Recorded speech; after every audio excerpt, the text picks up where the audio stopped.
एक बार फिर स्वागत आप सभी का, आपके साथ में पूजा सचदेवा और लगातार हम आप तक अपडेट्स पहुंचा रहे हैं अतीक अहमद के इस काफिले को लेकर जो कि उदयपुर पहुंच चुका है। और देखिए अब एक दूसरा ब्रेक ले लिया गया है साबरमती से। अब तक ये दूसरा ब्रेक वहां पर लिया गया, पहला जो ब्रेक था वो ऋषभदेव पर लिया गया था, लेकिन अब दूसरा ब्रेक भी ले लिया गया है वहां पर। और अब ऐसे में कयास है कि चित्तौड़गढ़ के पास एक बार फिर से ये काफिला रुकेगा और वहां पर डिनर करने के लिए या फिर जो ड्राइवर बदलने हैं गाड़ी के उसको लेकर के वहां पर काफिला रोका जाएगा। पल पल का अपडेट एबीपी गंगा आप तक पहुंचा रहा है और हम आपको लगातार वो रूट में बता रहे हैं जिसके जरिए ये कहा जा रहा है कि अतीक अहमद को प्रयागराज पहुंचाया जाएगा। इसी बीच एक ट्वीट देखिए अखिलेश यादव की तरफ से किया गया है, वो हम आपको बता देते हैं। लिखा है कि ये सोचकर कभी भी किसी का बुरा मत करो कि समय गतिमान भी होता है और बलवान भी एक दिन सब तुम पर लौटकर वापस आता है। ये ट्वीट अखिलेश यादव ने किया है, ये सोचकर कभी भी किसी का बुरा मत करो कि समय गतिमान भी होता है। और इस ट्वीट के साथ एक वीडियो भी अखिलेश यादव ने ट्वीट किया है, वो वीडियो भी हम आपको दिखाते हैं। देखिए वो वीडियो है जो अखिलेश यादव ने ट्वीट करते हुए एक सिंबॉलिक तरीके से देखिए इस वीडियो को ट्वीट किया गया। और ये दार्शनिक ओशो की लाइन है जो ट्वीट किया गया अखिलेश यादव की तरफ से और साथ में ये एक वीडियो भी उन्होंने अपने ट्वीट के साथ में पोस्ट किया है। और देखिए उन्होंने लिखा है, ये सोचकर कभी भी किसी का बुरा मत करो कि समय गतिवान भी होता है। अब देखिए ये समझना मुश्किल है कि अखिलेश यादव इसके माध्यम से कहना क्या चाह रहे हैं, क्योंकि इसके कई मतलब लगाए जा रहे हैं। ये एक विवादित ट्वीट है, अब इसको लेकर के ये एक छायावादी ट्वीट है और इस ट्वीट को लेकर के अखिलेश यादव का मतलब क्या है ये बहुत ज्यादा महत्वपूर्ण हो जाता है। इशारों में कही गई बातें हैं, अब इसके कई मायने हो सकते हैं। देखिए एक वीडियो वो ट्वीट करते हैं और साथ में एक ट्वीट वो लिखते हैं कि ये सोचकर कभी भी किसी का बुरा मत करो कि समय गतिमान भी होता है और बलवान भी एक दिन सब तुम पर लौट कर आता है। इसके साथ एक वीडियो भी वो ट्वीट करते हैं और ज्यादा जानकारी हमें शैलेश देंगे। शैलेश, ये जो वीडियो और साथ ही साथ एक ट्वीट अखिलेश यादव ने किया है, इस ट्वीट के कई मतलब निकाले जा रहे हैं, लेकिन क्या माना जाए, किसके संदर्भ में अखिलेश यादव ये बात कहना चाह रहे हैं? देखिए निश्चित रूप से इन दिनों जिस तरह से अभी अगर बात की जाए तो हाल ही में राहुल गांधी के ऊपर जिस तरह की कार्रवाई की गई है, इसके अलावा कहीं ना कहीं जिस तरह से विपक्ष लगातार ये आरोप लगा रहा है कि सरकार जो है वो एजेंसियों का दुरुपयोग कर रही है, इस तरह के आरोप लग रहे हैं और जो संस्थाएं संवैधानिक उनके ऊपर दबाव बनाया जा रहा है, उनका दुरुपयोग हो रहा है। तो इस तरह के जो लगातार विपक्ष आरोप लगा रहा है, कहीं ना कहीं उसी को लेकर ये ट्वीट किया गया है। जिस तरह की कार्रवाई तमाम चीज़ों में की गई है जिनको लेकर विपक्ष विरोध कर रहा है, चाहे बात की जाए अभी हाल ही में राहुल गांधी को लेकर जिस तरह की कार्रवाई हुई, जिस तरह से न्यायालय का फैसला आने के बाद उनकी सदस्यता को रद्द कर दिया जाता है, कहीं ना कहीं देखिए इशारा उसकी तरफ है। जिस तरह से सारस को लेकर सियासत चल रही है और अखिलेश यादव जब उस सारस से मिलकर आते हैं उसके बाद जिस तरह से चीजें हैं वो सबने देखी है, तो लगातार देखिए यही कहा जा रहा है विपक्ष की तरफ से, क्योंकि अखिलेश यादव मिलकर आए थे उससे इस वजह से आरिफ से अलग कर दिया गया सारस को। आज प्रेस कॉन्फ्रेंस भी हुई, जिस तरह के गंभीर आरोप अखिलेश यादव ने सपा अध्यक्ष ने सरकार के ऊपर लगाए वो भी हमने अपने दर्शकों को दिखाए। और उसके बाद इस समय ये जो ट्वीट आया है, जो उसमें एक वीडियो आप देख पा रहे हैं, जिस तरह से वहां पर आप देखेंगे ब्लैक और व्हाइट कलर के जो बॉल्स हैं वो स्विच कर रहे हैं, वो अलग अलग जगह अपनी बदल रहे हैं और वो गोल गोल घूमता हुआ जो वीडियो है वो कहीं ना कहीं समय को दिखाते हुए कि समय बदलता है, यानी कहीं ना कहीं इशारा कि कभी सत्ता में वो रहे और अब भाजपा है, लेकिन जिस तरह से सत्ता का परिवर्तन भी होता है, किसी की स्थिर नहीं होती है, इन्हीं चीजों को लेकर ये इशारा है कि मौका विपक्ष के सामने भी आएगा और कभी सत्ता पक्ष जो है वो भी विपक्ष में खड़ा होगा।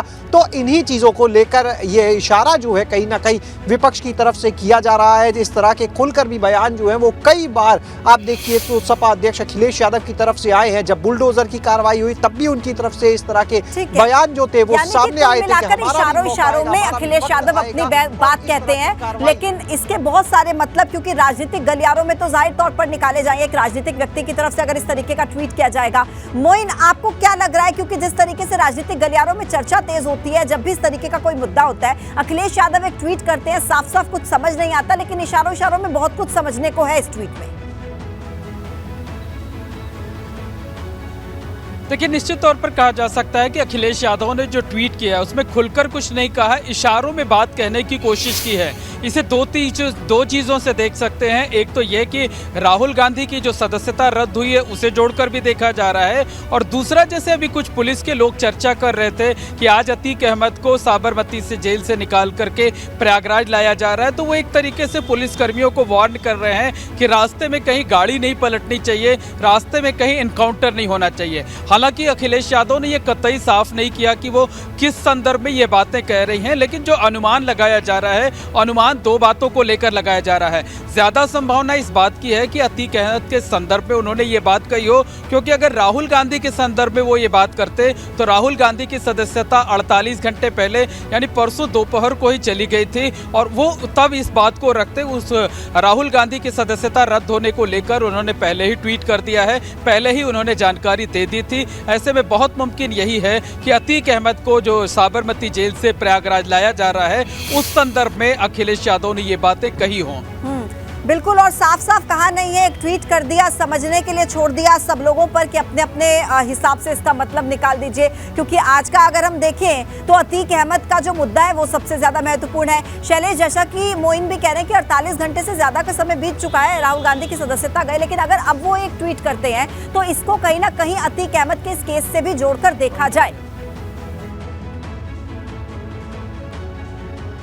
बिल्कुल, निश्चित रूप से पूजा, अगर बात करें तो लगातार जिस तरह से अखिलेश यादव जितने भी मुद्दे हैं उन पर सरकार को घेरने का काम कर रहे हैं, चाहे वो बात कानून व्यवस्था की हो, चाहे वो बात हो जो राजनीति उस समय सियासत चल रही है जिस तरह की, उसको लेकर, तो देखिए तमाम मायने इसके अलग अलग निकाले जा सकते हैं निश्चित रूप से। लेकिन जहां तक बात की जाए 48 घंटे निश्चित रूप से बीत चुके हैं जरूर राहुल गांधी के प्रकरण को, लेकिन इसके बावजूद भी लगातार विपक्ष के जिस तरह से बयान आ रहे हैं उनके समर्थन में, इसी तरह से आप सारस के मुद्दे को ले लीजिए कि उसको भी काफी वक्त बीत चुका है, लेकिन जिस तरह से एक नोटिस दिया जाता है आरिफ को, उसके बाद में आज प्रेस कॉन्फ्रेंस करते हैं अखिलेश यादव, और इसके बाद अतीक अहमद का मुद्दा जिस तरह से आज साबरमती से उसको लेकर प्रयागराज पुलिस आ रही है, तो कानून व्यवस्था का मुद्दा भी है, एनकाउंटर से जुड़े मुद्दे भी है।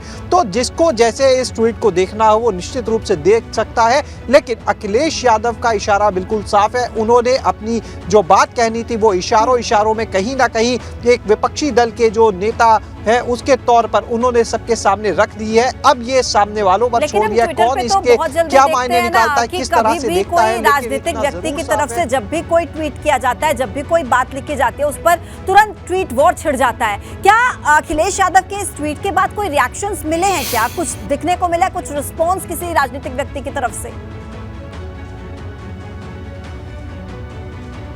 देखिए, काफी देर में ये ट्वीट किया गया है अगर आप देखें, और निश्चित रूप से इसके ऊपर बहुत जल्द प्रतिक्रियाएं भी देखने को मिल सकती है। और जहां तक बात करें तो पार्टी के बड़े नेताओं के रिएक्शंस जो हैं वो भी बहुत जल्द, जब सोशल मीडिया पर उन्होंने ये ट्वीट किया है तो सोशल मीडिया पर इसके जवाब मिलने भी बहुत जल्द शुरू हो जाएंगे। लेकिन इस वक्त अमूमन अगर आप देखें तो सपा अध्यक्ष के ट्विटर अकाउंट से दिन में आपको हलचल काफी मिलेगी, लेकिन रात के इस वक्त उनका ट्वीट करना, इतनी देर में उनका ट्वीट करना, निश्चित रूप से चाहे वो अतीक अहमद का मामला हो, चाहे जो वर्तमान में सियासत चल रही है जिस तरह से विपक्ष को लेकर उससे जुड़ा हुआ मामला हो, लगातार कहीं ना कहीं पूरी तरह से विपक्ष जो है वो भी अब एक्टिव नजर आ रहा है। चाहे वो सोशल मीडिया की बात हो, चाहे वो बात हो, थोड़ा सा जोर लगाना पड़ रहा हो कि इसके मायने क्या है, क्योंकि अखिलेश यादव ने तो एक ट्वीट कर दिया और छोड़ दिया बाकी लोगों पर कि अपने अपने हिसाब से आप इसे समझ लीजिए। लेकिन ये जो ट्वीट किया गया एक वीडियो के साथ, जैसा हम देख रहे हैं कि बॉल्स बदल रही हैं और जो शब्द वो लिखते हैं ये बहुत सोच समझ के लिखा गया, ये कोई जल्दबाजी में या किसी तरीके से बहुत सोच समझ के प्लान तरीके से ट्वीट किया गया।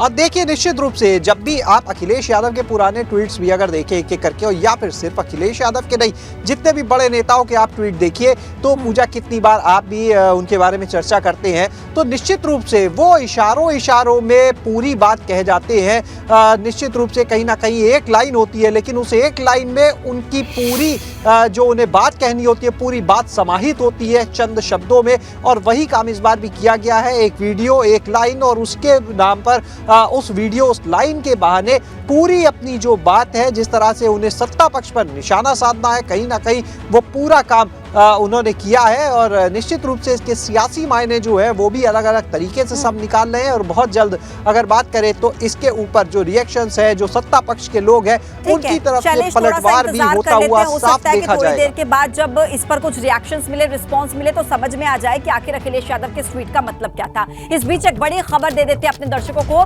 अति गैंग के मददगार पुलिसकर्मियों पर भी कार्रवाई। बड़ी खबर, उमेश पाल हत्याकांड के बाद मददगार पुलिसकर्मियों पर भी कार्रवाई हुई है। ये इस वक्त का बड़ा अपडेट है। प्रयागराज में मददगार 17 पुलिसकर्मियों को हटा दिया गया है। इस वक्त का बड़ा अपडेट, पुलिसकर्मियों का अलग अलग जिलों में ट्रांसफर हुआ, 17 पुलिसकर्मियों को हटा दिया गया है। इससे पहले 8 पुलिसकर्मियों पर कार्रवाई हुई है, उनको भी हटाया गया था। तो अतीक अहमद मामले में अब लगातार कार्रवाई तेज होती हुई नजर आ रही है। मोहम्मद मोइन एक तरफ तो अतीक अहमद 4 साल के बाद तकरीबन प्रयागराज पहुंचेगा और उससे पहले बड़ी कार्रवाई, पुलिसकर्मियों को हटा दिया गया जिन्होंने मदद की थी।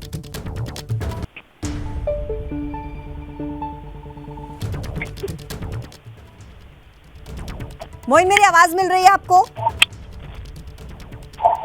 चलिए मोइन के पास हम लौटेंगे। ये बड़ा अपडेट आप देख लीजिए, प्रयागराज में मददगार 17 पुलिसकर्मियों को हटा दिया गया है। इस वक्त की बड़ी खबर है, पुलिसकर्मियों का अलग अलग जिलों में ट्रांसफर हुआ है और ये पहली दफा नहीं है। इससे पहले 8 पुलिसकर्मियों को हटाया जा चुका है। इससे पहले भी 8 पुलिसकर्मियों पर कार्रवाई हुई है। मददगार पुलिसकर्मियों पर प्रशासन का ये चाबुक ट्रांसफर किया गया है, हटा दिया गया है 17 पुलिसकर्मियों को। मोइन, अगर मेरी आवाज आप तक पहुंच रही है तो बताएं कि किन किन पुलिसकर्मियों को हटाया गया है, कहां पर ट्रांसफर हुआ है, क्या अपडेट है आपके पास? कल चलिए, तो कोई तकनीकी खामी है, मोइन तक आवाज नहीं मिल रही है, लेकिन ये बड़ा अपडेट है इस खबर से जुड़ा। अति गैंग के मददगार पुलिसकर्मियों पर कार्रवाई हुई है और शैलेश इससे जुड़ी ज्यादा जानकारी हम तक पहुंचाएंगे। शैलेश, देखिए निश्चित रूप से कार्रवाई इसलिए क्योंकि जिस तरह से प्रयागराज वापस आ रहा अतीक, और देखिए प्रयागराज जो है उसका गढ़, और वहां पर कोई उसकी मदद ना कर पाए, निश्चित रूप से जो लोग उसके कभी किसी भी तरह से मदद जिन्होंने की है उन लोगों के ऊपर अलग अलग तरीके से कार्रवाई, चाहे वो पुलिसकर्मी हो चाहे वो कोई भी व्यक्ति हो। तो आप अगर याद करिए मुख्तार अंसारी के केस पर हम आना चाहेंगे एक उदाहरण के तौर पर। जब उसको बांदा लाया गया उसके बाद आप अगर देखें बांदा जेल में रहने के दौरान बाद में कुछ समय के बाद ऐसा हुआ था कि वहां पर भी कई अधिकारियों तक को हटाया गया था, वहां के आला अधिकारी भी बदले गए थे। कहीं ना कहीं देखिए जहां पर भी इतना हाई प्रोफाइल ये पूरा मामला देखिए हो चुका है कि यहां पर अब अगर कोई भी कोताही होती है तो निश्चित रूप से गाज गिरना तय है। ऐसे में कोई उसका मददगार ना रहे, किसी भी तरीके से उसको कोई सपोर्ट ना मिल पाए। और अभी तक तो देखिए वो गुजरात की जेल में था, साबरमती की जेल में था, लेकिन अब बात है उत्तर प्रदेश की। अगर उत्तर प्रदेश में भी देखिए साबरमती जेल में जब रहा, उनके तस्वीरें भी सामने आती हैं, बयान में ये भी सूचनाएं आती है कि अंदर से फोन पे बात तक हो जाती है। लेकिन अब उत्तर प्रदेश में है और उत्तर प्रदेश में अगर कोई इस तरह की चीज हो जाती है तो निश्चित रूप से सवालिया निशान उठेंगे सरकार के ऊपर, पूरे सिस्टम के ऊपर, और कोई ऐसी गलती, कोई ऐसी कोर कसर जो है वो सरकार की तरफ से, पुलिस तंत्र की तरफ से छोड़े जाने की गुंजाइश नहीं दिखती। लगातार इसको लेकर पूरी जो व्यवस्था है चाक चौबंद है। यहाँ पर अगर बात की जाए तो देखिए जो लोग भी उसके मददगार हो सकते हैं, किसी को हटाया जा रहा है, किसी पर निगाह है, यानी पूरे तरीके से जो एक पूरा नेटवर्क है जिससे उसको कहीं ना कहीं कहते हैं एक ऑक्सीजन मिलती है, तो उस पूरे नेटवर्क को ध्वस्त करने का काम कोई मददगार ना बचे, कहीं से उसे कोई जिसकी वजह से पूरी ये जो प्लानिंग तैयार की गई है वो असफल ना होने पाई। इसी की बाबत लगातार कार्रवाई हमें देखने को मिल रही है। शैलेश, आप रहिए हमारे साथ, लगातार अपडेट्स आपसे लेते रहेंगे। तो देखिए 2019 में साबरमती जेल में शिफ्ट किया गया था अतीक अहमद को, तकरीबन 4 साल के बाद प्रयागराज में पहुंचेगा। अब ऐसे में सुरक्षा व्यवस्था के चाक चौबंद इंतजाम, पूरी तैयारी प्रशासन की तरफ से, और लगातार एबीपी गंगा पर लाइव कवरेज जारी है। वो अतीक अहमद जिस पर 100 से ज्यादा मुकदमे दर्ज हैं, जिसके बीवी बच्चों पर केस दर्ज हैं, भाई पर मुकदमे दर्ज है, यानी कि जिसका पूरा परिवार अपराध की दुनिया में संलिप्त है, उसी अतीक अहमद को साबरमती जेल से प्रयागराज लेकर आना है। एक बड़ी चुनौती है, लेकिन किस तरीके से प्लानिंग के साथ ये काम किया जा रहा है उसकी तस्वीर आप एबीपी गंगा पर देख सकते हैं। देखिए पूरा काफिला आगे बढ़ता चला जा रहा है और प्रयागराज लाने की पूरी प्लानिंग हो चुकी है और उसी प्लानिंग के तहत प्रयागराज लाया जा रहा है। देखिए केवल एक प्लान तैयार नहीं किया गया, पूरे प्रशासन की तरफ से 3 प्लान्स तैयार किए गए हैं और अतीक से जुड़ा हर अपडेट हम आपको बताते हैं। देखिए, सबसे पहले अतीक का काफिला 4 राज्यों का उसमें रूट है अतीक के काफिले में। दूसरा देखिए, गुजरात के बाद राजस्थान में अब ये काफिला है। इसके अलावा देखिए, तीसरा अपडेट उदयपुर से चित्तौड़गढ़ की तरफ ये काफिला लगातार बढ़ता चला जा रहा है। चौथा अपडेट यह कि राजस्थान के कोटा और एमपी के शिवपुरी होते हुए यूपी ये काफिला पहुंचेगा। पांचवा अपडेट, झांसी से जालौन, बांदा, चित्रकूट होकर प्रयागराज पहुंचेगा। इसके अलावा देखिए, अतीक से जुड़ा जो अपडेट ये है कि काफिला लगातार आगे बढ़ता जा रहा है और ज्यादा जानकारी अब हमें शैलेश देंगे। शैलेश, 4 राज्यों का रूट है और दूसरे राज्यों की पुलिस भी किस तरीके से कोऑपरेट करती है, ये भी बहुत ज्यादा महत्वपूर्ण हो जाता है। अब ऐसे में ये बताइए कि अभी क्या अपडेट है, कहां पर ये काफिला पहुंच रहा है?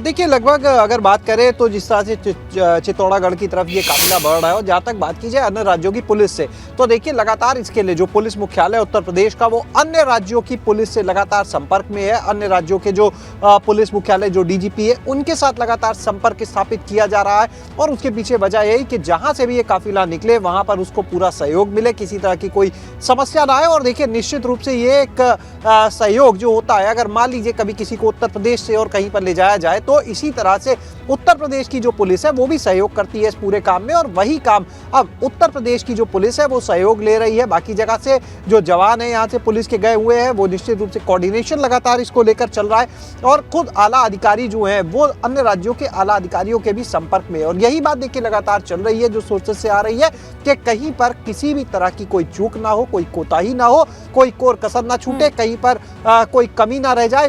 जिस तरह से एक सुरक्षित तरीके से उसको यहाँ पर लाने का जो काम किया जाना है, उसको लेकर यहाँ पर आए, क्योंकि आज सबकी निगाहें टिकी हुई है। क्योंकि उत्तर प्रदेश में देखिए, जब भी कोई इस तरह का मामला होता है, जब से विकास दुबे की आप बात करें, जब से वो गाड़ी पलटने वाला वाकया हुआ, उसके बाद से उत्तर प्रदेश में जब भी किसी माफिया को एक जगह से दूसरी जगह ले जाया जाता है, तो हर तरफ सोशल मीडिया से लेकर आम लोगों के बीच में यही चर्चा रहती है, क्या गाड़ी पलट जाएगी। देखिए, निश्चित रूप से मुख्तार अंसारी को उसके बाद लाया गया, लेकिन गाड़ी नहीं पलटी, सुरक्षित तरीके से यहाँ पर पहुंचाया गया, खरोच तक नहीं आई, कहीं कुछ नहीं हुआ। इसी तरह से अब जब अतीक अहमद को लाया जा रहा है, तो निश्चित रूप से भले ही ये कहने की एक बात हो, ये एक सिंबल बन चुका हो गाड़ी पलटने की जो बात है, लेकिन जो पहली कोशिश होती है लगातार वो यही होती है कि सुरक्षित तरीके से पहुंचाया जाए। क्योंकि कहीं ना कहीं देखिए, सबकी निगाहें टिकी हुई हैं इस पूरे प्रकरण पर, इस पूरे मामले पर। और ऐसे में कोई भी चूक पुलिस जो है वो भी नहीं चाहेगी, और निश्चित रूप से सरकार भी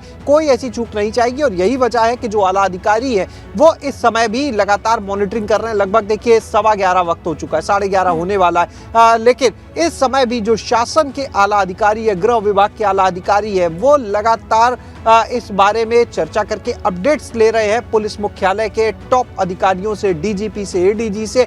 और अभी तक वो लोग इन चीज़ों पर खुद निगाह रखे हैं कि कहीं पर कोई चूक तो नहीं, कहीं पर कोई ज़रूरत तो नहीं, कहीं पर कोई समस्या तो नहीं। इन्हीं चीज़ों को लगातार देखा जा रहा है। अगला जो स्टॉपेज होगा, उस स्टॉपेज के बाद से जो जानकारी आ रही है, जो गाड़ियों के ड्राइवर्स होंगे उनको भी बदल दिया जाएगा नई ताजगी के साथ में। जो बिल्कुल जो दूसरे ड्राइवर्स होंगे वो फिर उस काफिले को लेकर आगे चलेंगे। और लगभग मानकर चलिए ये 12 बजे के आसपास जो ड्राइवर्स हैं उनकी अदला बदली की जाएगी, यानी उसके बाद सुबह 6 बजे तक के ड्राइवर्स इस काफिले को लेकर आगे चलेंगे। और जितना ज्यादा वहां पर इनका काफिला रुकेगा या नहीं रुकेगा, तमाम तरह के सवाल है, अपडेट्स में लगातार आपसे लेती रहूंगी। आप बने रहिए हमारे साथ। और देखिए, लगातार एबीपी गंगा पर लाइव कवरेज जारी है। 11:23 का वक्त हो चुका है और 5 घंटे से भी ज्यादा का समय बीत चुका है। लगातार एबीपी गंगा सबसे पहले सबसे सटीक अपडेट्स आप तक पहुंचा रहे। रात के 11:30 बज रहे हैं और बीते 5.5 घंटे से भी ज्यादा का वक्त हो चुका है। ABP Ganga non stop coverage बिना रुके बिना थके आप तक पहुंचा रहा है।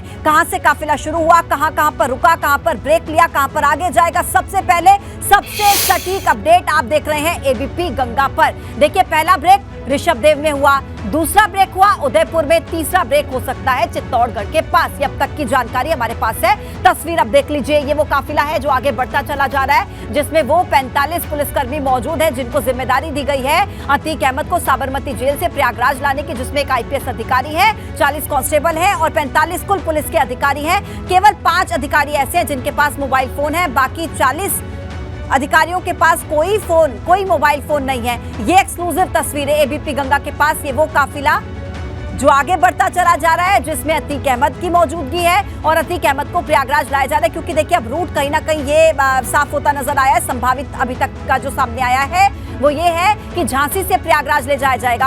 हालांकि किसी भी वक्त इसमें कोई बदलाव हो सकता है, जैसे ही अधिकारियों को कोई निर्देश मिलेगा ऊपर से तो इसमें बदलाव किया जा सकता है। प्लान्स पूरे तरीके से रेडी हैं, कुछ भी अगर संदिग्ध लगता है पुलिस प्रशासन को तो इसमें कभी भी बदलाव हो सकता है।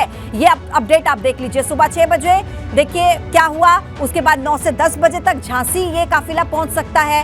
कल शाम को 5 से 6 बजे तक प्रयागराज ये काफिला पहुंच सकता है। कुल मिलाकर ये अपडेट हमारे पास है कि कल शाम को 5 से 6 बजे तक प्रयागराज में अतीक अहमद पहुंच सकता है और 4 साल के बाद होगा जब प्रयागराज में अतीक अहमद की एंट्री होगी।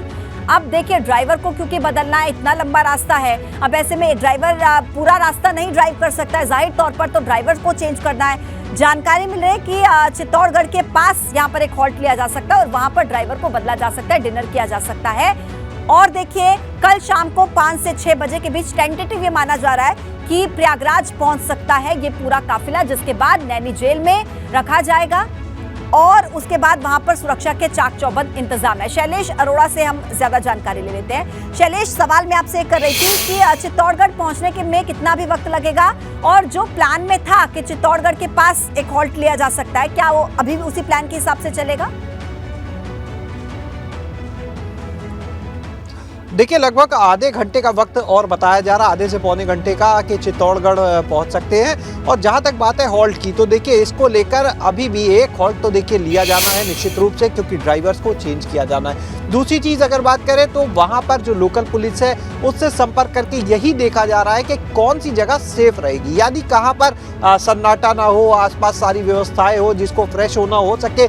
तो इन चीज़ों के लिहाज से, सुरक्षा के लिहाज से, क्योंकि देखिए जब ड्राइवर चेंज होंगे या फ्रेश होंगे कुछ समय होने चाहिए होगा। अभी तक जो 2 हॉल्ट हुए हैं आपने भी देखा कि वो छोटे हॉल्ट थे, यानी कम समय के लिए काफिला वहां पर रुका था। लेकिन अब जो तीसरा हॉल्ट होगा, जो तीसरा स्टॉपेज होगा, वो थोड़ा सा ज्यादा वक्त का हो सकता है और ऐसे लगभग मान के चलिए 15 से 20 मिनट के लिए वो स्टॉपेज भी हो सकता है। और ऐसे में ये देखा जा रहा है कि जब इतनी देर रुकना है तो ऐसी जगह हो जो सुरक्षा के लिहाज से पूरी तरह से मुफीद हो, वहां पर सन्नाटा ना हो, तो इन चीजों को देखकर ही रोका जाएगा। और इसके बारे में जो वहां की लोकल पुलिस है वो सबसे बेहतर बताएगी। इन चीजों के बारे में उससे संपर्क भी किया जा रहा है और उसके बाद में ये जो स्टॉपेज अब होगा तीसरा, तो वहीं पर ड्राइवर्स चेंज किए जाएंगे। जहां तक बात देखिए अभी आप भी जिक्र कर रहे थे, जो एक टेंटेटिव टाइमिंग प्रयागराज पहुंचने की है वो भले ही कल 5 से 6 बजे हो, लेकिन कोशिश ये है कि रात में ज़्यादा से ज़्यादा फासला जो है उसको कवर कर लिया जाए। उसके अलावा भी दिन में जितना हो सके तो कोशिश ये की जा रही है कि काफिला जो है वो अपने टेंटेटिव टाइम से भी पहले, यानी लगभग 2 से 3 बजे तक प्रयागराज पहुंच जाए। इस तरह की कोशिश जो है, जो हमारे पास सोर्सेज से जानकारी आ रही है, वो की जा रही है कि कम से कम वक्त लगे और सुरक्षित तरीके से सब लोग वहां पर पहुंच जाए। क्योंकि जब तक ये काफिला चल रहा है तब तक देखिए निश्चित रूप से चुनौतियां सामने है। एक कहीं ना कहीं जो सबसे बड़ी चुनौती सुरक्षित तरीके से लेकर पहुंचना, सबकी निगाहें टिकी, तो इसलिए जितनी जल्दी पहुंच जाए उतना अच्छा। और इसी लक्ष्य को लेकर लगातार यहाँ पर जो पुलिसकर्मी है वो टीम चल रही है, कोई भी सूचना लीक ना हो। जहाँ तक बात की जाए रूट की, तो देखिए रूट जो है अगर आप देखें तो पहले और अब में कुछ बदलाव जरूर देखने को मिला। जिस तरह से पहले चीजें आ रही थी कोटा में एंटर होने की, फिर आती है कोटा में नहीं जाएंगे, तो कहीं ना कहीं देखिए कुछ गोपनीय तरीके से चीजें चल रही हैं ताकि किसी को भी एक्यूरेट इंफॉर्मेशन ना हो। और इसीलिए बहुत ही गिने चुने से 5 लोगों के पास, जैसा अभी बात भी हो रही थी कि मोबाइल फोन दिए गए अधिकारियों के पास में, वही लोग जो है वो लगातार पुलिस मुख्यालय से, अपने आला अधिकारियों से, लगातार जो प्रयागराज का कमिश्नरेट है वहाँ से लगातार उन सब जगहों से संपर्क में है। और इसके अलावा किसी को कोई जानकारी नहीं है कि किस रूट से जाएंगे, कहाँ से नहीं जाएंगे। हालांकि प्लान बी जो है वो हमेशा ऐसे मामलों में तैयार रखा जाता है कि अगर किसी भी वजह से कोई भी संदेह, कोई भी आशंका लगती है कि ये रूट जहाँ से चल रहे हैं वो सुरक्षित नहीं है, आगे कोई इन्फो आती है, तो इन चीज़ों के लिहाज से देखिए एक प्लान बी जो होता है वो हमेशा बनाकर रखा जाता है और उस प्लान बी को तुरंत इम्प्लीमेंट कर दिया जाता है। तो निश्चित रूप से प्लान बी भी अपना तैयार है और जो इस प्लान के साथ फिलहाल टीम आगे चल रही है, कहां पर रूट को चेंज कर दिया जाए, इसके बारे में अभी बहुत ज़्यादा एक्यूरेट कहना थोड़ा सा मुश्किल होगा, क्योंकि इससे पहले भी कई बार हमने देखा, जैसे मुख्तार अंसारी के मामले में भी हमने देखा कि रूट को हल्का सा चेंज किया गया था। और इसके पीछे जो वजह होती है वो होती है सुरक्षा कारण कि किसी को कोई चेंजेस हमें अनुभव शैलेश इस पूरे रूट में देखने को मिले। और अनुभव इस वक्त हमारे साथ जुड़ गए हैं, उनसे ज्यादा अपडेट ले लेते हैं। अनुभव, इस वक्त जब मैं आपसे बात कर रही हूँ 11:32 हुए हैं और पूरा प्रदेश इस वक्त एबीपी गंगा को देख रहा है कि किस तरीके से ये महा कवरेज हम दिखा रहे हैं और ये काफिला कैसे कैसे आगे बढ़ रहा है, कहां पर रुक रहा है। लेकिन आप राजनीतिक हलचल के बारे में बताइए, क्योंकि अखिलेश यादव अभी अभी एक ट्वीट करते हैं जिसके अलग अलग मायने निकाले जाते हैं। तो क्या अतीक अहमद का ये जो पूरा मामला है ये केवल कानून व्यवस्था के साथ जुड़ा है या राजनीतिक गलियारों में इसकी क्या चर्चा है, वहां से क्या हम तक एक संदेश देने की कोशिश की जा रही है, वो आप बताएं सर। राजनीतिक गलियारे में आपको याद होगा जब गोली मारी गई उस वक्त यूपी का बजट रहा था सरकार का, और बिल्कुल अगले दिन जो है वो मुख्यमंत्री यानी नेता सदन का उनको बोलना, और ठीक उसी वक्त पोजीशन अखिलेश यादव किसी मामले को लेकर वो कहते हैं सदन में इस पर बहस, और उसके बाद आप तो भीतर कहा, उन्होंने कहा कि लोगों ने ऐसे जो माफिया है, जो बदमाश है, गुंडे हैं। अनुभव, आपकी आवाज में कुछ दिक्कत मिल रही है, कुछ तकनीकी खामी लग रहा है, आवाज क्लियर नहीं पहुंच रही है, आप एक बार दुरुस्त कर लीजिए, मैं वापस से आपके पास लौटती हूँ। शैलेश, इसी सवाल को आगे बढ़ाते हुए जैसा कि अनुभव बता रहे हैं कि राजनीतिक गलियारों में भी चर्चा है और ये एक प्रेशर भी है, जैसा आपने जिक्र किया विकास दुबे के केस में हुआ, हालांकि उसके बाद मुख्तार अंसारी को लाया गया, तब किसी तरीके की कोई दिक्कत नहीं हुई, लेकिन जिस तरीके के तंज कसे जा रहे हैं, कहा जा रहा है, पहले बातें की जा रही हैं, गाड़ी पलटने को लेकर तमाम तरह की बातें फिर ट्वीट किया जाता है, क्या मतलब है इन सब का? अब देखिए, निश्चित रूप से विपक्ष जो है वो तो हमलावर है, लेकिन कई बार आप देखिए नेताओं की तरफ से भी इस तरह के बयान आते हैं, मंत्रियों की तरफ से भी आते हैं। जब हम ये सवाल पूछते हैं क्या गाड़ी पलटेगी, तो कई मंत्री जो है वो भी इस बात को बोल चुके हैं कि देखिए गाड़ी तो कभी भी पलट सकती है, भले ही उनके कहने का मकसद कुछ भी हो, लेकिन एक संदेश भी इसमें छुपा हुआ है। और सबसे बड़ा जो संदेश है वो तो मुख्यमंत्री देखिए खुद ही दे चुके हैं, मिट्टी में मिला देने की जो बात है, और उसको लेकर अखिलेश यादव ने एक, आपको ध्यान होगा, ट्वीट भी किया था, बयान दिया था, कहा था ये सरकार तो सिर्फ डायलॉग पर चल रही है।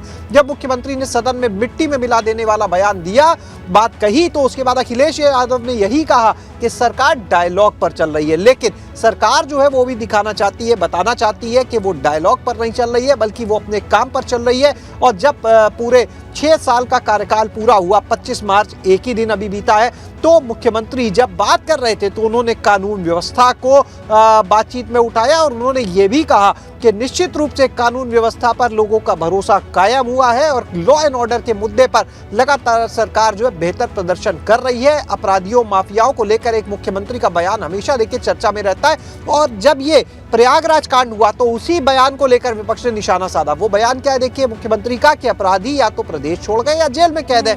अब विपक्ष यही सवाल उठाता है कि अगर अपराधी जेल में है या प्रदेश छोड़ गया, तो ये प्रयागराज में दिन दहाड़े हत्या कैसे हो गई? तो एक चुनौती खुली जो है वो कहीं ना कहीं जब सरकार के सामने आई है, तो उसका जवाब भी दिया जाना है। बुलडोजर का चलना तो देखिए उसी दिन शुरू हो गया था जिस दिन ये हत्याकांड होता है प्रयागराज का। उसके तत्काल बाद लगातार माफियाओं की जो संपत्ति है उसको चिन्हित किया जाता है, उन पर कार्रवाई शुरू होती है। जो शूटर है उसका एनकाउंटर एक होता है, 2 एनकाउंटर देखिए अब तक हुए, कई गिरफ्तारियां हो चुकी है, पूछताछ चल रही है।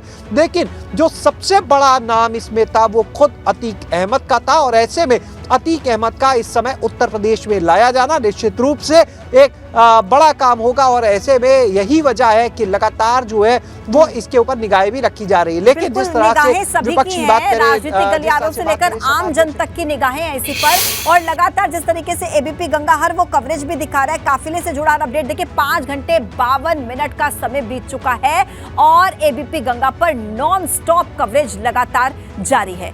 जिस तरीके से अनुभव हमने देखा, अखिलेश यादव एक ट्वीट करते हैं जिसमें वो गोलमोल तरीके से इशारों में बहुत कुछ कहने का प्रयास कर रहे हैं। अब अपने अपने हिसाब से समझ लीजिए वो क्या कह रहे हैं, ये समझना होगा, महत्वपूर्ण ये हो जाता है। लेकिन उससे पहले जब भी किसी माफिया को एक जगह से दूसरी जगह पर शिफ्ट करना होता है तो गाड़ी पलटने जैसी बातें कही जाती हैं। ये कहीं ना कहीं एक तरीके का रिवाज सा बनता नजर आ रहा है यूपी में। राजनीतिक तरीके से क्या संदेश, क्या मैसेज देने की कोशिश की जाती है? देखिए, जिस ट्वीट की आपने बात की है कि अखिलेश यादव का जो ट्वीट है, उन्होंने उससे थोड़ी देर पहले ट्वीट किया, उन्होंने ये लिखा है कि समय कभी भी बदल सकता है और किसी के साथ कुछ भी हो सकता है। तो कहीं ना कहीं मैसेज तो वही है। अतीक अहमद को जिस तरीके से पुलिस लेकर आ रही है और ऐसे में अखिलेश यादव ने जो ट्वीट किया, और उससे पहले आज जब प्रेस कॉन्फ्रेंस थी सुबह, अखिलेश यादव प्रेस कॉन्फ्रेंस कर रहे थे पार्टी कार्यालय में, तो साफ तौर पर उन्होंने यही कहा कि भाई अगर किसी मंत्री ने ये कहा कि गाड़ी पलट सकती है तो शायद तो मुख्यमंत्री ने उनको बताया होगा। फिर वो गूगल की बात करने लगे, फिर वो ट्रैकिंग की बात करने लगे कि हर एक चीज ट्रैक होती, रिकॉर्ड में होती है।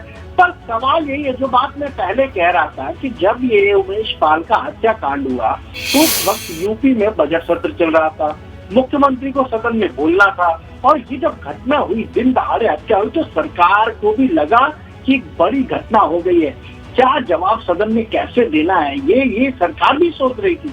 और उस दिन जब मुख्यमंत्री को बोलना था, लीडर ऑफ अपोजिशन को ने सबसे पहले वहां पर सवाल खड़ा कर दिया। अखिलेश यादव ने कहा कि भाई ये कैसे हो गया, इस पर हम बहस चाहते हैं नियम 56 के तहत। और फिर मुख्यमंत्री ने क्या कहा, उन्होंने कहा कि ऐसे माफिया अपराधी किसने पल्लवित पोषित किए हैं यूपी में, सबको पता है और सबको मिट्टी में मिला देंगे।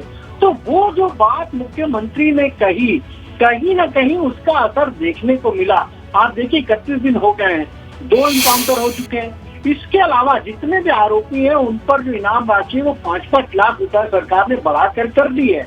और तमाम जो अतीक के गुर्गे सहयोगी जो लगातार, जो बात मैंने पहले कही, जब शाम को हमने बात कही, जब शाम को बात इसी मुद्दे पर हो रही थी, तो इस सरकार ने केवल ये काम नहीं किया कि माफिया के खिलाफ कार्रवाई की, ना, जो माफिया की कमर है, आर्थिक स्ट्रक्चर जो उसका आर्थिक साम्राज्य है, उसको तोड़ने का काम किया है। जिस बुलडोजर कार्रवाई की बात हम कर रहे हैं, उस बुलडोजर कार्रवाई को लेकर भी जिस तरीके से राजनीतिक तौर पर आरोप प्रत्यारोप लगते हैं, बयानबाजी होती है, वो हम सब सुनते हैं। शैलेश, एक सवाल मैं आपसे पूछना चाहूंगी, क्योंकि अतीक अहमद कोई आम अपराधी नहीं है, ये वो इंसान है जिसने जो राजनीति में गया और उसके बाद संरक्षण भी मिला, चुनाव लड़ता है जेल से, और ये वो अपराधी है जिस पर इतने मुकदमे दर्ज हैं।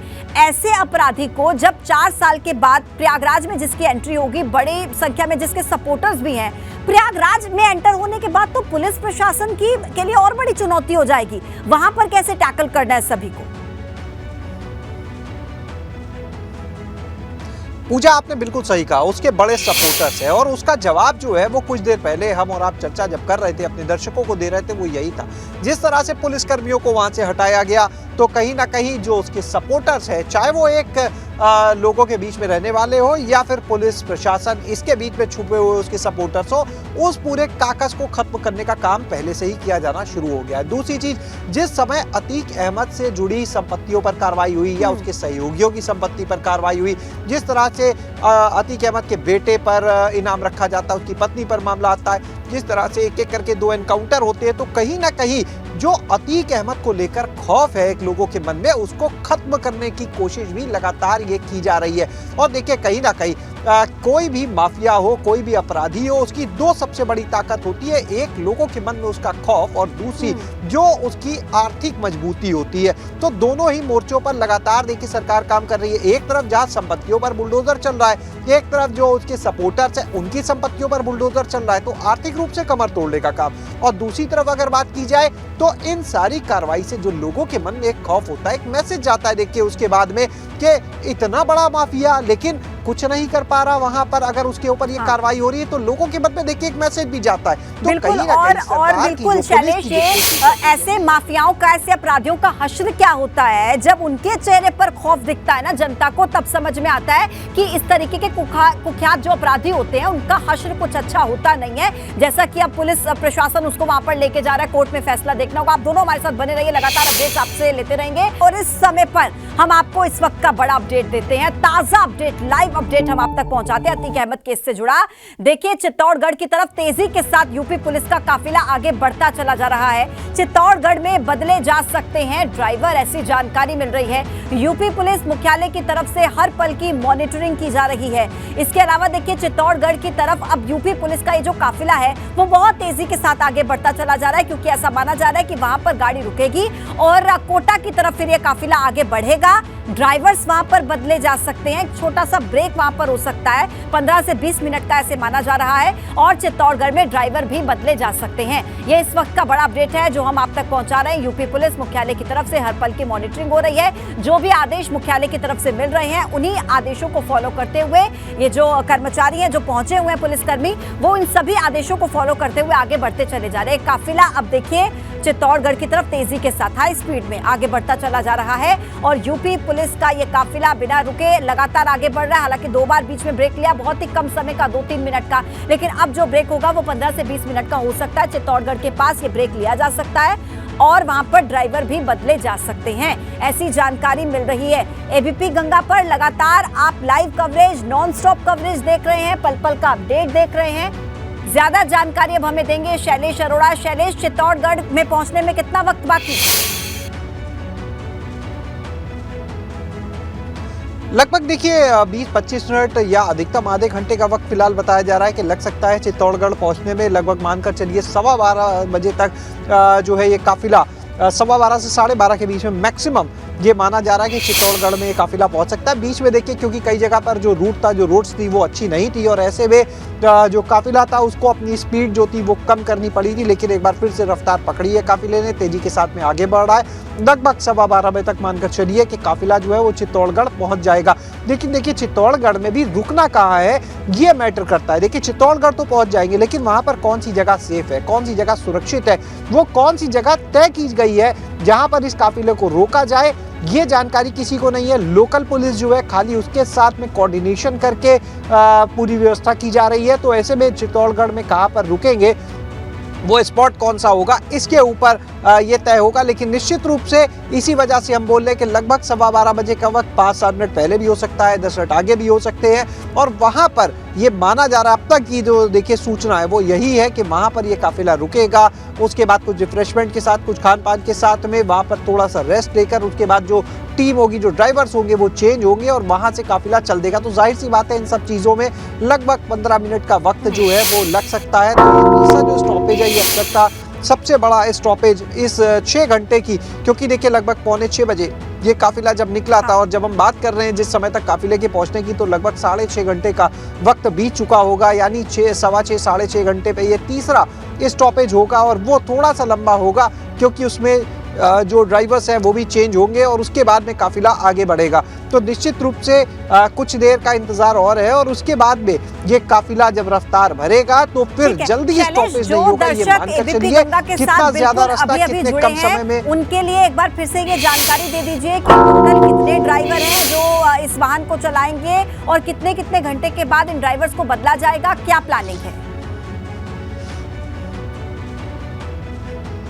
देखिए, पूरा रूट जो है वो लगभग 20.5 घंटे का है। लगभग 1200 किलोमीटर से ऊपर की जो पूरी यात्रा है साबरमती से प्रयागराज तक की, उसमें जो है लगभग 21 घंटे का रूट है। लेकिन ये माना जा रहा है क्योंकि रात का वक्त भी है, कई जगह पर जो रूट है जंगल होना और बाकी जो रास्ते हैं वो अच्छे ना होना, इस वजह से कुछ समय बढ़ सकता है। एक मोटा मोटा अगर अनुमान ले तो पूरे 24 घंटे का वक्त लग सकता है। कोई भी ड्राइवर जो है 6 घंटे से ऊपर गाड़ी नहीं चलाएगा, साफ इंस्ट्रक्शन दिए गए। और उसके पीछे वजह ये कि ड्राइवर को रेस्ट दिया जाए, ताकि ऐसा ना हो खास तौर से रात के वक्त के नींद की झपकी ना आ जाए, झोंका ना आ जाए। इस वजह से 6-6 घंटे पे, यानी एक गाड़ी के ऊपर 4 जो ड्राइवर है उनकी ड्यूटी लगाई गई है। दूसरी चीज अगर बात करते हैं तो 45 देखिए सुरक्षा कर्मी जो है इसमें लगे हुए हैं, 5 अधिकारी भी हैं, इसमें एक आईपीएस भी है, कमांडोज है, स्पेशल ट्रेनिंग पाए हुए।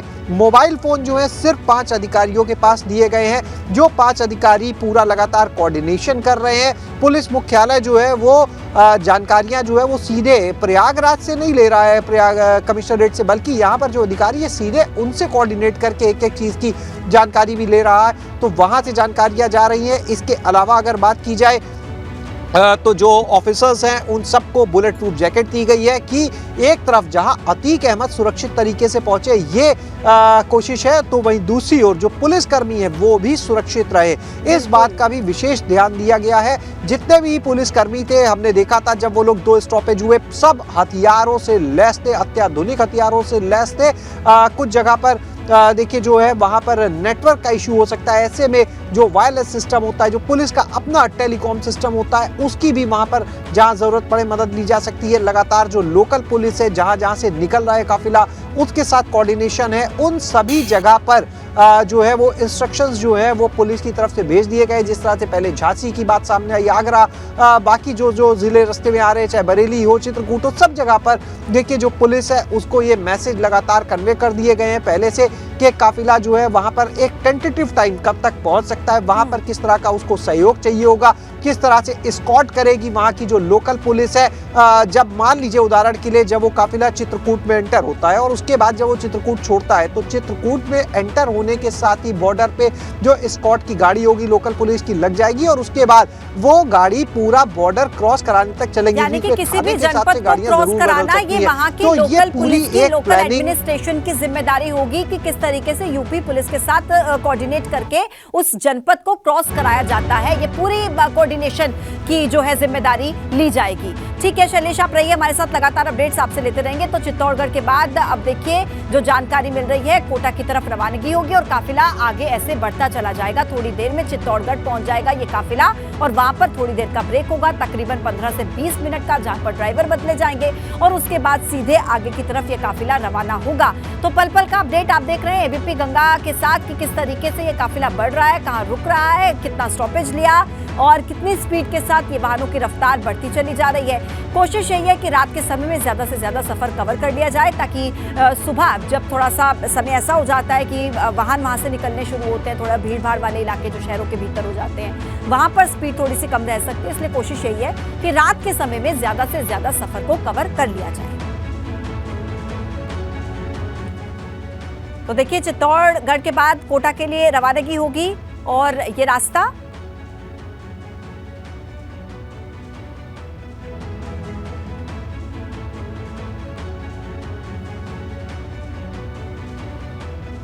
और इस वक्त हमारे साथ फोन लाइन पर धीरेन्द्र कुमार राय पूर्व डीएसपी जुड़ चुके हैं। आपको हम बता दें कि धीरेन्द्र कुमार राय वही हैं जिन्होंने सबसे पहले अतीक अहमद को अरेस्ट किया था। धीरेन्द्र कुमार जी, बहुत स्वागत है आपका एबीपी गंगा पर। आपने सबसे पहले अतीक अहमद को अरेस्ट किया था और आज 4 साल के बाद अतीक अहमद को प्रयागराज लाया जा रहा है। क्या कहेंगे यूपी पुलिस प्रशासन की इस तैयारी को लेकर, इस मैनेजमेंट को लेकर? अभी कानूनी वो है जो कि न्यायालय के आदेश पर इनको लाया जा रहा है। पुलिस न्यायालय के आदेश पर लाकर इनको न्यायालय के सामने प्रस्तुत करेगी और ये माफिया हैं, अच्छे अपराधी हो गए हैं, इनका साथ वो है, तो उसी तैयारियों से इनको अपने साथ ला रही है। धीरेन्द्र कुमार जी, आपने तो सबसे पहले अतीक अहमद को अरेस्ट किया था। आप जानते हैं कि कितना खूंखार अपराधी है ये। आपको क्या लगता है कि यूपी पुलिस के लिए कितना बड़ा चैलेंज रहेगा कि सफल तरीके से प्रयागराज ले आया जाए अतीक को? अपराधी खूंखार है लेकिन इस पर भी कानून से अधिकारवान है, सुप्रीम है, इसलिए उसमें कोई परेशानी की बात नहीं है। बोल के आएंगे, खूंखार तो बहुत है। जी धीरेन्द्र जी, आज जब हमने साबरमती जेल से बाहर निकलते हुए अतीक अहमद का चेहरा देखा तो बहुत डर था, लेकिन जिस वक्त पर आपने उसे अरेस्ट किया था, क्या वो डर था उसके चेहरे पर, कोई खौफ था प्रशासन का? चलिए, धीरेन्द्र जी की आवाज आपने सुनी। ये पूर्व डीएसपी हैं, ये वो हैं जिन्होंने सबसे पहले अतीक अहमद को अरेस्ट किया था और अब देखिए अतीक अहमद को प्रयागराज लाया जाना है और लगातार एबीपी गंगा पर 6 घंटे से ज्यादा का समय बीत चुका है, लेकिन लगातार live coverage, non stop coverage ABP Ganga आप तक पहुंचा रहा है।